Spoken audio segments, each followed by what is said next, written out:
নমস্কার বন্ধুরা, টুম্পাস কিচেনে তোমাদের সকলকে স্বাগত। আজকে আমি তোমাদের সঙ্গে খাসির মাংসের একটা রেসিপি শেয়ার করব। এই মাংসটা করতে খুব বেশি খাটনি লাগে না, খুব তাড়াতাড়ি এবং খুব সহজেই হয়ে যায়। তার জন্য এই মাংসটাকে আমি ভালো করে পরিষ্কার করে ধুয়ে নিয়েছি। আর এই মাংসটা আমার 1 কেজি মাংস আছে। সেই মাংসের প্রয়োজন অনুযায়ী মশলাগুলো আমি কেটে নিয়েছি। পেঁয়াজ, টমেটো কুচিয়ে নিয়েছি, আদা রসুন কেটে নিয়েছি, আর কিছু গোটা মশলা যেমন নিয়ে নিয়েছি গোটা লঙ্কা, গোটা ধনে, গোটা জিরে, আদা রসুন, আর এইগুলো দিয়ে আমি সব মিক্স করে নেব। আর নিয়েছি 4টে আলু। মশলাগুলো আমি মাংসের মধ্যে এক এক করে দিয়ে দিচ্ছি। পেঁয়াজ, টমেটো কুচি, আদা রসুন, জিরে ধনে বাটা, গুঁড়ো লঙ্কা, গুঁড়ো হলুদ, একটু টক দই, নুন দিয়ে আমি ভালো করে এই মাংসটাকে মেখে নেব। মাংসটা মাখার আগে আমি একটু সরষের তেল নিয়ে ভালোভাবে মাংসটাকে ম্যারিনেট করে নেব। মাংসটা ভালোভাবে ম্যারিনেট করবে, মাংসটা কিন্তু তত বেশি সুস্বাদু হবে। ওই জন্য আমি ভালোভাবে হাত দিয়ে মাংসটাকে ম্যারিনেট করে নিচ্ছি। মাংসটা কিন্তু হাত দিয়ে ম্যারিনেট করলে ভালো মাখানো যায়, চামচ দিয়ে কিন্তু অতটা ভালো হয় না। ওই জন্য সবাই হাত দিয়েই চেষ্টা করবে মাংসটাকে ভালো করে মেখে নিতে। আর এই মাংসটাকে আমি আধ ঘন্টার জন্য রেখে দেবো। এবার আমি কড়াই প্রয়োজন অনুযায়ী তেল নিয়ে নেব। নিয়ে আমি এবারে যে আলুগুলো কেটে রেখেছিলাম, তেলটা গরম হয়ে গেলে আলুগুলো আমি এক এক করে তেলের মধ্যে ছেড়ে দেবো। আলুগুলো ছেড়ে দিয়ে আমি আলুগুলো বেশ ভালোভাবে লাল লাল করে ভেজে নিতে হবে। আলুগুলো লাল লাল করে ভাজা হলে দেখতেও সুন্দর লাগে, আর তরকারির রঙটাও ভালো হয়।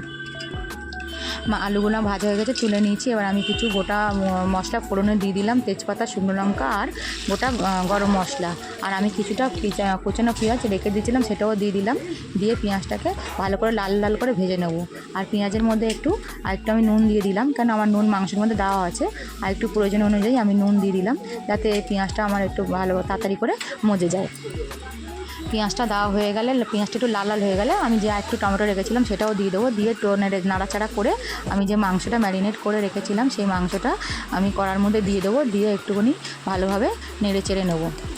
মাংসটা ভালোভাবে আমি নাড়াচাড়া হয়ে গেলে আমি একটা ঢাকা চাপা দিয়ে দেবো। এইভাবেই আমি মাংসটাকে ঢাকা চাপা দিয়েই করব, যাতে ঢাকা চাপা দিয়ে করলে মাংসর স্বাদটাও খুব ভালো হয় আর রঙটাও খুব সুন্দর হয়। এইভাবে আমি কয়েকবার ঢাকা চাপা দিয়ে মাংসটাকে ভালোভাবে কষে নেব। যতক্ষণ না মাংসর মধ্যে থেকে তেল ছাড়ছে ততক্ষণ আমার মাংসটা কষে নিতে হবে। মাংসটা কষার উপরে ডিপেন্ড করছে মাংসটা কত ভালো হবে আর কত সুস্বাদু হবে। ওই জন্য মাংসটাকে খুব ভালোভাবে কষে নিতে হবে। আর মাংসটা থেকে একটু তেল ছেড়ে গেলে আমি ভেজে রাখা আলুগুলোও দিয়ে দেবো। এবার আলুগুলো দিয়ে একটু নাড়াচাড়া করে নেবো যতক্ষণ না কড়ার তলাটা লেগে যাচ্ছে। কড়ার তলাটা আমার লেগে যাচ্ছে, তার মানে মাংসটা আমার কষা কমপ্লিট হয়ে গেছে। এবার আমি একটু জল গরম করে রেখেছিলাম, সেটা আমি দিয়ে দেবো। জলটার পরিমাণটা হচ্ছে আমার মাংসটা সিদ্ধর মতন, যতটা সিদ্ধ হতে জল লাগবে ততটা পরিমাণে জল আমি দিয়ে দেবো। কারণ আমি এটা প্রেশার কুকারে দেবো না, আমি কড়ার মধ্যেই করব। ওই জন্য জলটা একটু বেশি দিলাম। দিয়ে আমি আবার একটু ঢাকা চাপা দিয়ে দেবো। ঢাকা চাপা দেওয়ার আগে আমি একটুর মধ্যে গরম মশলা ছড়িয়ে দেবো। আমি 2 প্যাকেট গরম মশলা মাংসের মধ্যে ছড়িয়ে দিলাম। দিয়ে আমি একটু হালকা হাতে আবার একটু নাড়াচাড়া করে নেবো মাংসটাকে, যাতে গরম মশলাটা মাংসের মধ্যে ভালোভাবে ঢুকে যায়। তারপরে আমি একটা ঢাকা চাপা দিয়ে দেবো, যাতে মাংসটা সিদ্ধ হতে সহজ হয়। এইভাবে ঢাকা চাপা দিয়ে মাংসটাকে আমি করব, কারণ খাসি মাংস সিদ্ধ হতে অনেকটাই সময় লাগে। তাই ঢাকা চাপা দিয়ে করলে মাংসটা তাড়াতাড়ি সিদ্ধ হয়ে যাবে। দেখুন বন্ধুরা, মাংসটা আমার সিদ্ধ হয়ে গেছে। মাংসের রঙটাও কিন্তু খুব সুন্দর হয়েছে। যেরকম সুন্দর রঙ হয়েছে, মাংসটা কিন্তু খেতেও কিন্তু খুব দুর্দান্ত হয়েছে। আর আমার এই রেসিপিটা যদি আপনাদের ভালো লেগে থাকে, অবশ্যই আমার রেসিপিটা একবার বাড়িতে ট্রাই করবেন। আর ভালো লাগলে একটা লাইক কমেন্ট অবশ্যই করবেন।